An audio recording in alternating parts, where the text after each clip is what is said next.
কদিন আগে আবার নতুন এক ফতোয়া শুনলাম, কয় ইল্লাল্লাহ জিকির, কয় ইল্লাল্লাহ জিকির আমরা তো সুন্নত বলি নাই, আমরা বলছি জায়েজ। মানে আমরা সুন্নত বলি নাই, বলছি কি জায়েজ। আচ্ছা, তো জায়েজ হলে তো অসুবিধা নাই, জায়েজ আমরা করতে পারি।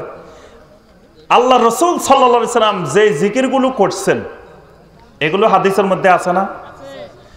এই জিকিরগুলো যদি আমি করতে করতে সব করে শেষ করে ফেলছি, আজ জিকির খুঁজে পাচ্ছি না, মানে সবগুলো করা আমার শেষ, এখন আরো আমি জিকির করতে চাই, তখন আমি জায়েজ খুঁজতে যাবো আরো কিছু পাই কিনা। যেখানে নবী সাল্লাল্লাহু আলাইহি সাল্লামের জিকিরগুলোই অসংখ্য জিকির রয়ে গেছে যেগুলো করি না, সেগুলোর খবর নাই। নবী সাল্লাল্লাহু আলাইহি সাল্লামের জিকিরের মধ্যে আল্লাহর নূর আছে, সেই নূরানি নূরওয়ালা জিকির রেখে ওই আরেকজনের বানানো বলছে এটা আল্লাহর ওলি বানাইছে, অমুকে বলছে তমুকে বলছে, সেটা যে জায়েজ জিকির নিয়ে আমরা মহাব্যস্ত, কিন্তু সুন্নতি জিকিরের দিকে কোনো নজর নেই। ফরজ নামাজের পরে কোনো জিকির নেই, লাফ মারি দাঁড়ায় যায়, কোনো জিকিরের খবর নাই, অথচ ওই জায়েজ জিকিরের জন্য ব্যস্ত। যদি জায়েজও হয় তা আমার জায়েজটা দরকার কি, আগে সুন্নতটা শেষ করি।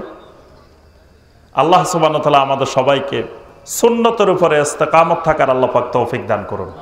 আমাদের সবাইকে রব্বুল আলামিন সমস্ত প্রকার বেদাত থেকে আল্লাহ পাক হেফাজত করুন।